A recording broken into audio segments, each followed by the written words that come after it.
Curious होना ये अपने आप में एक ऐसा ट्रेट है जो मनुष्य जाति के लिए बहुत अच्छा माना जाता है। जब अल्बर्ट आइंस्टाइन से किसी ने पूछा था कि आप इतने इंटेलिजेंट क्यों हैं, तो उन्होंने बताया था कि I am not intelligent, I am just curious. हर एक आदमी के अंदर अलग अलग चीज़ों को लेकर क्यूरियोसिटी होती है।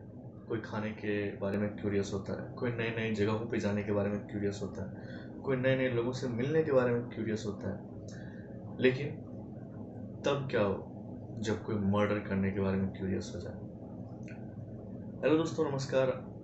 मैं हूं अभिजीत और आज की जो कहानी है कुछ इसी के तरह इर्द गिर्द घूमने वाली है, क्यूरियोसिटी के इर्द गिर्द। और अभी रात के 12:30 बज रहे हैं और मैं वीडियो रिकॉर्ड कर रहा हूँ। तो इसलिए मैं आपको बताना चाहता हूँ कि अगर आपको भी क्राइम, मर्डर, मिस्ट्री इन सब चीज़ों में इंटरेस्ट है तो प्लीज़ चैनल को सब्सक्राइब कर दो। और इस चैनल पर मैं ऐसे वीडियो डालता हूँ।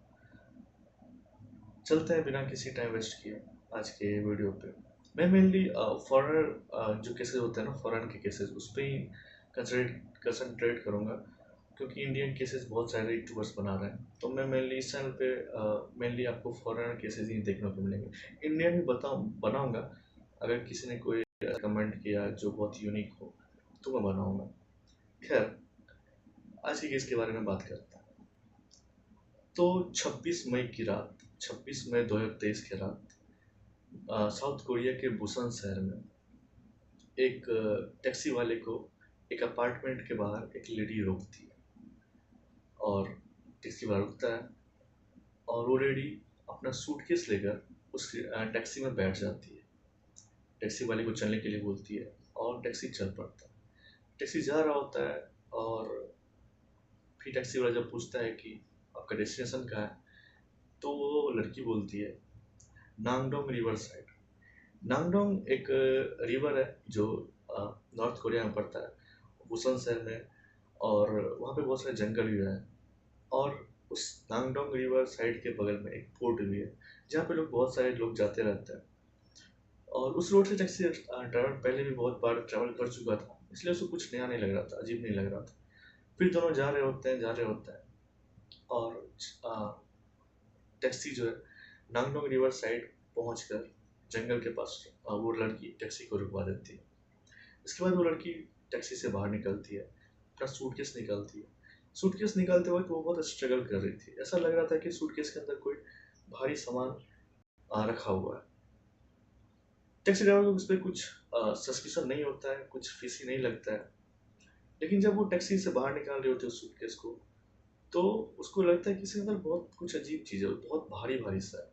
इसको उठाने में वो लड़की स्ट्रगल कर रही थी।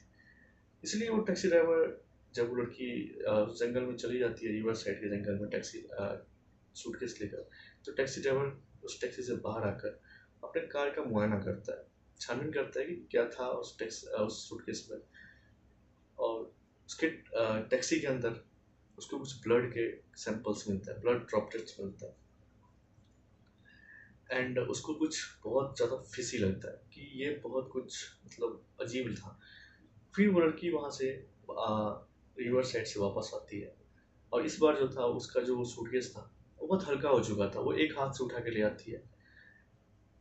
अब टैक्सी ड्राइवर को बहुत हद तक सस्पिशन जो था वो हकीकत में बदल चुका था। अब उसको यकीन हो गया था कि इसके अंदर हो ना हो कुछ ना कुछ दाल में काला जरूर है। इसलिए वो 911 को कॉल कर देता है, जो कि कोरिया की पुलिस की नंबर है, और पुलिस आके उस लड़की को गिरफ्तार कर लेती है। और यहाँ से शुरू होता है इन्वेस्टिगेशन का दौर। इस लड़की का नाम था जंग ऊ जुंग, जो साउथ कोरिया के बुसान शहर में ही रहती थी।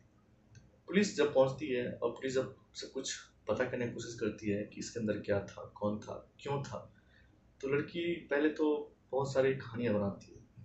पहले बताती है कि इसके अंदर पहले से ही लाश था, जिसको किसी ने इसको बोला था कॉल करके इस लाश को ठिकाने पहुंचाने के लिए, और ये बस उसी को ठिकाने लगाने जा रही थी।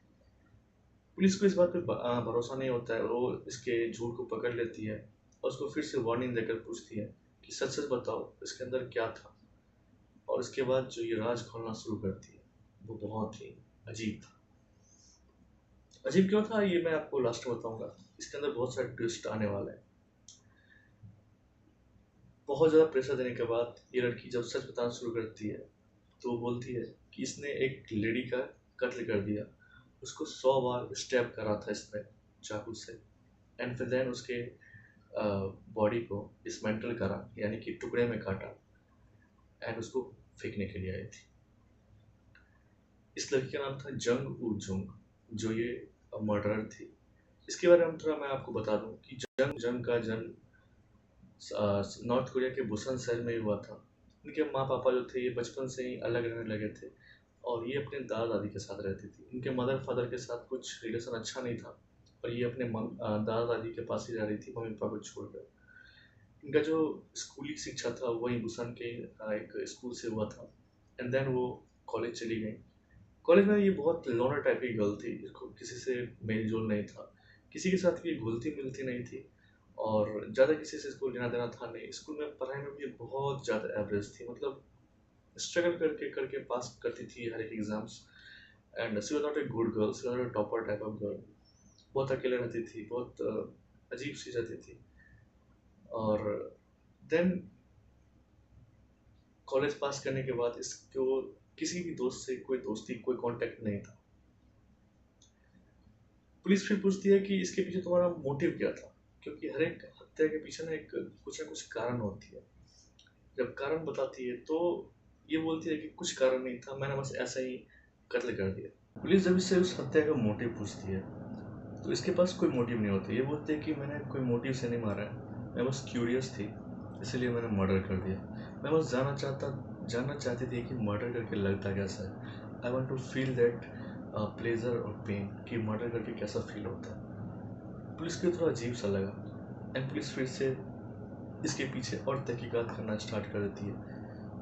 पुलिस उसका फ़ोन चेक करती है एंड फ़ोन में जो पुलिस को पता चलता है वो बहुत ही अजीब था, क्योंकि वो उसके फ़ोन में बहुत अजीब अजीब गूगल सर्चेस थे, like how to do perfect murder, how to kill someone without living any traces, how to kill a family member.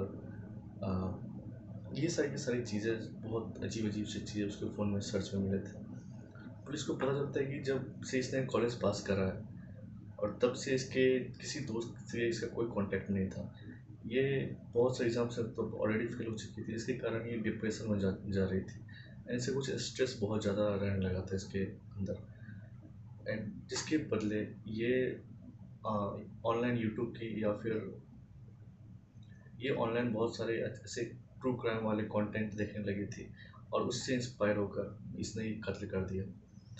Police फिर इससे पूछती है कि मर्डर के रात उसने क्या क्या करा।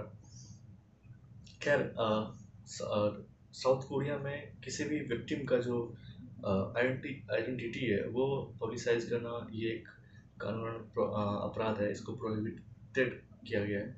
इसीलिए हम इस वीडियो के लिए जो जो लेडी थी जिसका इसने कत्ल करा था उसका नाम हम मैरी रख देते हैं, मैरी।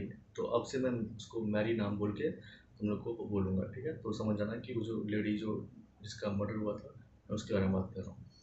तो वो मैरी के बारे में पूछता है पुलिस कि आगे तूने मैरी को ही क्यों मारा और मिली कैसे इससे, मतलब ये तो तुम्हारा जान पहचान की भी नहीं थी। तो उसके बाद जो उसने राज खोलना स्टार्ट किया ये बहुत ही अजीब था। वो बताती है कि जब वो ट्रू क्राइम स्टोरी से वो बहुत ज़्यादा ऑब्सेस हो गई थी, क्योंकि वो बहुत टाइम तक ट्रू क्राइम स्टोरी देख रही थी और मर्डर के बारे में, किलर के बारे में, कि कैसे होता है, कैसे परफेक्ट मर्डर करते हैं, कैसे किलर बचते हैं, ये सब के बारे में इसको अच्छा खासा नॉलेज हो चुका था। तो इसके मन में भी आया कि ये भी एक मर्डर कर, ये भी एक उसको उस चीज़ को फील करना चाहती थी। And she starts to find कि वो किसका मर्डर करे। इसके पीछे ये 3 महीने से लगी हुई थी, इस जो खोजबीन था इसने 3 महीने का वक्त लिया था। ये पहले इसका जो मेन टारगेट था वो कोई वोमेन ही थी, क्योंकि यह तरह तरह के वोमेन से मिलती, तरह तरह के वोमेन के बारे में सर्च करती और इसका जो मन में था कि ये किसी न किसी औरत का ही कत्ल करेगी।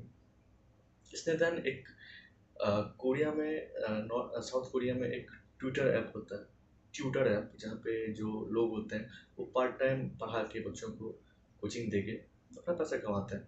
तो वहाँ पे उसने एक आईडी बनाया एंड आईडी बनाने के बाद ये अलग अलग वहाँ पे जो लोग थे उनसे बात करने लगे एंड वहीं पे ये मैरी से मिली। मैरी के बारे में अगर बताया जाए तो मैरी एक बहुत अच्छी लड़की थी, she was a university student पढ़ने में बहुत अच्छी थी and she was also having multiple sources of income, बहुत सुंदर थी। और ऐसा उसने बताया भी है, पुलिस ने बोला था उसके पास वो सब कुछ था जो जिसकी चाह जंग वो जंग करती थी। तो एक तरह से उसके अंदर जेलसी की भी भावना एक आने लगी थी उसको देख के।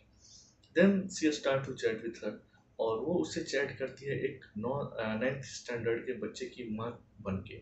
जंग वो जंग जो थी वो एक 9th स्टैंडर्ड की बच्चे की माँ बन के वो चैट करती है कि क्या आप मेरे बच्चे को पढ़ा दोगी, और अगर पढ़ा दोगी तो क्या मैं उसे आपके घर भेज दूँ। एंड वो मान जाती है। एंड वही 26 मई के दिन वो उसके घर पे उसको बुलाती है। इसके बाद जब इस सारी की सारी बात फाइनल हो जाती है कि हाँ वो 26 मई को उसके यहाँ जाना है, तो उसके बाद वो जंग मार्केट जाके एक स्कूल ड्रेस खरीदती है। क्योंकि जंग का जो हाइट था वो बहुत छोटा था, और दिखने में भी एक बच्ची टाइप का इसका फेस था, फेशियल फीचर्स थे। तो वो पहन के वो खुद वो 9 साल 9th स्टैंडर्ड में पढ़ने वाली बच्ची बन जाती है, ड्रेस पहन के, और एक बैग लेके उसके घर पे जाती है। उसके बैग में होता है जो एक नाइफ होता है, और जिसको लेके उसके घर जाती है, बेल बजाती है। बेल बजाने के बाद जब मैरी गेट खोलती है तो उसको अंदर बुलाती है और ये अंदर जाती है। एंड अंदर जाने के बाद ही इसने 100 बार, अराउंड 100 से भी ज़्यादा बार उसकी बॉडी पे वार करती है। मतलब कोई कितना साइको होगा कि वो एक, मतलब किसी भी नॉर्मल आदमी का जो डेथ है वो 3 से 4 बार 5 बार में हो जाता है, मतलब मैक्स टू मैक्स। कि इसके अंदर कितनी वो फ्रस्ट्रेशन भरी हुई, सोचो कि इसने 100 बार उसको स्टैब करा, कितना इसके अंदर खूंखारियत भरा होगा। एंड 100 बार मारने के बाद वो बिल्कुल काम होती है। उसके बाद वो वहाँ से निकलती है। क्योंकि उसके स्कूल ड्रेस पे बहुत सारे खून के धब्बे पड़ गए थे, इसलिए वो अपना ड्रेस चेंज करती है, मैरी का ही ड्रेस पहनती है, उसका आईडी कार्ड, उसकी जो फ़ोन थी, उसकी सब कुछ जो आइडेंटिटी होती है वो उसका लेकर बाहर आती है। एंड देन वो सुपर मार्केट जाती है, एंड सुपर मार्केट से वो क्लीनिंग जो होता है ना, फ्लोर क्लीनर क्लीनर वो खरीदती है, एंड खरीद के वापस वो घर जाती है। और इस सब के दौरान सीसीटीवी कैमरे में इस तरह की सारी चीज़ें कैद हो गई थी, जिसका मैं यहाँ पे वीडियो लगा दूँगा। बहुत हद तक ये काम रहती है, बिल्कुल काम, बिल्कुल भी पैनिक नहीं करती है। वो घर जाती है एंड देन वो उसके बॉडी को डिसमेंटल करती है, टुकड़े-टुकड़े करती है, और सुपरमार्केट से ये एक सूटकेस भी लाती है खरीद के, और उस सूटकेस में पैक करती है। और पैक करने के बाद जो कुछ आधे जो बच जाते हैं वो उसको घर के बाहर बाहर वाले डस्टबिन में, डंपस्टर में डाल देती है। कितना मतलब नहीं। और ये सब करने के बाद फिर से उसको टैक्सी बुक करती है, और टैक्सी में वो जाकर रिवर साइड में उसको डंप कर देती है, जहाँ से पुलिस उसको पकड़ती है। इतना बोलने के बाद पुलिस को अभी भी एक चीज़ समझ में नहीं आ रहा था कि क्यों, मतलब इतना अजीब से कोई किसी को इतना जो किसी को जानता भी नहीं है कोई, वो इतने दर्दनाक मौत क्यों देगा किसी को। पुलिस को अभी भी ये बात समझ में नहीं आ रही थी। देन एक पुलिस एक उनको लगता है कि एक साइकोपैथ है, मे बी, तो उसको एक साइकोलॉजिस्ट से उसका चेकअप भी करवाया जाता है कि ये सही सच में साइकोपैथ है, या फिर क्या है इसके अंदर सीरियल किलर वाली कोई टेंडेंसी तो नहीं है। देन पुलिस जब उसके साइकोलॉजिस्ट से मिलवाता है, तो साइकोलॉजी में उसको टेस्ट जो होते हैं उसके, तो उसके सब कुछ नॉर्मल आते हैं, वो एक नॉर्मल ह्यूमन बीइंग थी, ऐसा सब कुछ टेस्ट के हिसाब से बताया जाता है। देन अब शुरू होता है प्रोसिक्यूशन का दौर। पुलिस को अब यकीन हो गया था कि मे बी शायद मैरी के पास वो सब कुछ था जो इसके पास नहीं था, या जिसका ये बहुत दिनों से, मतलब इसके अंदर उसको लेकर वो जो चाह रही थी करने का, वो सब कुछ मैरी के पास था। She was a good student, she was earning also, and she was more successful than her. तो शायद इसलिए इसने जेलसी में आकर उसका कत्ल कर दिया। इसके बाद कोरिया में बहुत ज़्यादा इसको लेकर एक हाइप क्रिएट हो जाता है, लोग इसके मर्डर, मतलब इसके फांसी की सज़ा की मांग करने लगते हैं। ये बात कोर्ट भी पहुंचती है, एंड कोर्ट में ये अपने आप को ऐसा दिखाती है कि she is a psychopath, she is a serial killer, और she was unstable, her mind was not in a better place. तो बट चूंकि पहले ही साइकोलॉजी से इसका जो टेस्ट हो चुका होता है, तो जज को पता होता है कि ये जो नॉर्मल ही है, जैसे सज़ा काटने के लिए ऐसे बिहेव कर रही है।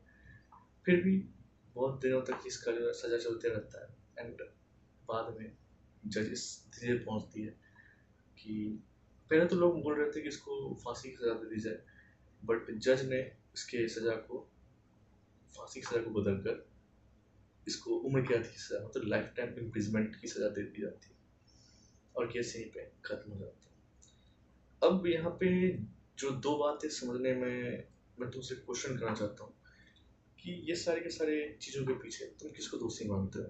पहला, उसके माँ बाप को जिसने उसको एक मतलब ऐसे छोड़ दिया अकेले, इमोशनल सपोर्ट नहीं किया, या उस ट्रू क्राइम बनाने वाले क्रिएटर्स को जो ट्रू क्राइम स्टोरी बनाते हैं और ये सारी की सारी एक तरह से इन्फ्लुएंस करते हैं।